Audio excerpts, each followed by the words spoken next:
Takže zdravím ľudia, vítajte pri mojom ďalšom komentovanom videjku a dneska tu máme test server a jedná sa o event Dragan. Ako už určite mnohí z vás postrehli, testuje sa na test serveri Dragan a poďme sa pozrieť vlastne, čo tento event ide obsahovať. Budú tam úplne nové uniky prerobené a vyzerajú nasledovne. Takže staty by som vám ukázal asi, že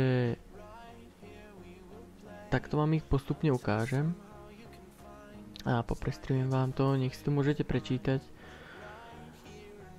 Za mňa to, že sa nedá získať vlastne takto starý set, je veľká škoda, pretože sám som sa nám tešil, sám som si ho plánoval urobiť na môjho trpaslíka, ale Big Point mi to trošku prekazil, no a neviem, uvidíme, aký bude tento set, nejdem to kritizovať. No a okrem tohto hlavného eventu budú samozrejme aj mini eventy, ktorým vám tiež prikladám obraz. Tu je vlastne jeden z nich. Odmieny si môžete tiež teraz takto v skratke pozrieť. No a takto bude vypadať druhý event. Odmieny si tiež samozrejme môžete pozrieť. No a veci, ktoré sa dajú vlastne kúpiť na event z obchodu, môžete vidieť tu. Nie je toho veľa a je to ako vždy, povedal by som trošku predražené, ale kto by mal záujem, tak toto je ponuka na event Dragan v obchode. Taktiež sa bude dať získať tento mount. Mám len tento kradučký záber z neho, vyzerá fakt dobre a bude to že vraj za úlohu, kde sa porazí. Je tu samozrejme rytier Drake tento, ktoré môžete vidieť a bude mať nejaké úlohy na tie drakeny a tak. Vchod do hradu Krakor sa nachádza hore v Kingshiele a hneď ako vojdete môžete vidieť túto prvú úlohu týpka a odovzdáte. U vstupových dragónov potrebujeme perlu, ja som ju nemal za úlohu, tak som si jednu kúpil a šiel som dragana už myslím dvakrát alebo trikrát predtým. No a moc mi toho z neho nepadlo. Toto sú vlastne itemy, ktoré padajú z dragana normál, nie je to hard. No a poďme sa tam pozrieť. Ako vravím, mne itemy dáke nepopadali tam. Takže samotný Dragan, ako môžete vidieť, idem ho síce na redke, ale je to len výlučne kvôli tomu, že chcem, aby išiel čo najrýchlejšie dole. Vidíte, ide to na 3, 4, 5 drtiviek šiel dole. Je fakt extrémne ľahký, takže tento event zvládnu aj slabšie levely. Takže určite nie jeden z eventov, na ktorý budú nízke levely nadávať. No a klasické, čo vám ostáva, je chodiť takto po mapke, respektíve točiť minibossov, ktorí sú rozmiestnení náhodne po mape, ako tu môžeme vidieť jedného. No a zabíjať ich, získavať z nich perly a za tie perly vstupovať na mapy, za ktoré splníte tie úlohy, otvoríte si bedničky a z nich vám vypadnú vlastne nejaké veci, nejaké drakeny, itemy a takéto vecičky. Asi z nich padá aj ten havran, ktorý bol čierny a tak. Samozrejme bugy z lasermi sú, takže o tom sa rozprávať nebudeme. Vlastne tu máte vchod do prvej mapy, stojí 30 perál a vyzerá takto. Máme tu klasický úkol, máme tam nazbierať myslím 15 vriec, áno, ako nám to píše, múky a podpáliť 8 polí.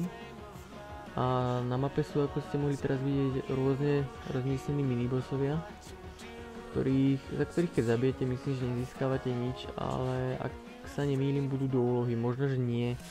Neurobil som to do detailu, tento event, respektíve som ho, dá sa povedať, nerobil skoro vôbec, pretože na test server bolo obťažné, veľmi obťažné sa dostať a sám som sa dostal na test server asi až o pol druhej ráno, takže som to ešte rýchlo natočil, aby bolo také krátke informačné video z toho. No a po zabíjaní tejto mapy, vlastne po splnení tejto úlohy, si môžete, ako som vám spomínal, otvoriť jednu z tých bední. Mapa netrvá až tak dlho a úloha sa dá splniť na šupu, takže v pohode nie je problém. Tuto sú minibossovia a v strede je taký väčší miniboss, ale damage nemá, ako môžete vidieť, nič mi dokopy tým zničením nevzal. Takže toho sa netreba obávať. No a padá z neho takáto vecička. Ešte som nezistil, na čo to je, ale ako môžete sa dočítať, tak to bude niečo si z toho vyskladať. Nie som si istý, čo nechcem tárať. No a dole v rohu, v ľavom rohu mapy sa nachádza tento miniboss a tento dáva celkom dobrý damage, čo som si pamätal aj z minulého eventu. Takže na toho by som si dával asi bacha, to je len také varovanie pre vás, kto tam pôjdete na ten event. No a vlastne ako som spomínal už pred chvíľkou, tak za dokončenie úkolu si môžete otvoriť bedničku a otvárate si ich postupne teda, tu som sa preklikol a z prvej bedničky máte takýto drop, pravdepodobne je náhodný, alebo také isté veci padajú každému, neviem, nie som si istý, nechcem kecať, no a to by bolo odo mňa asi tak všetko.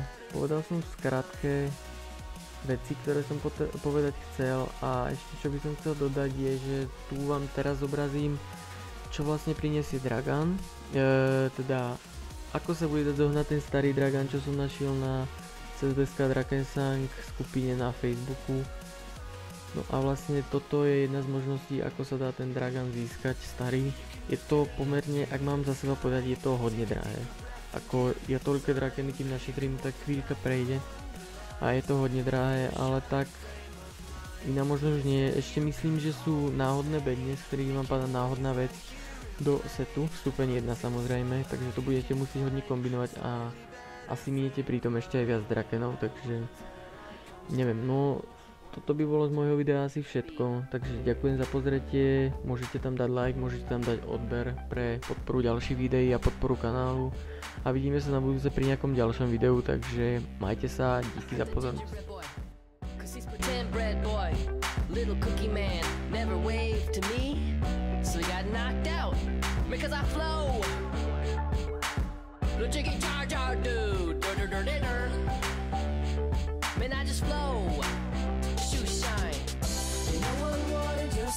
Tiara,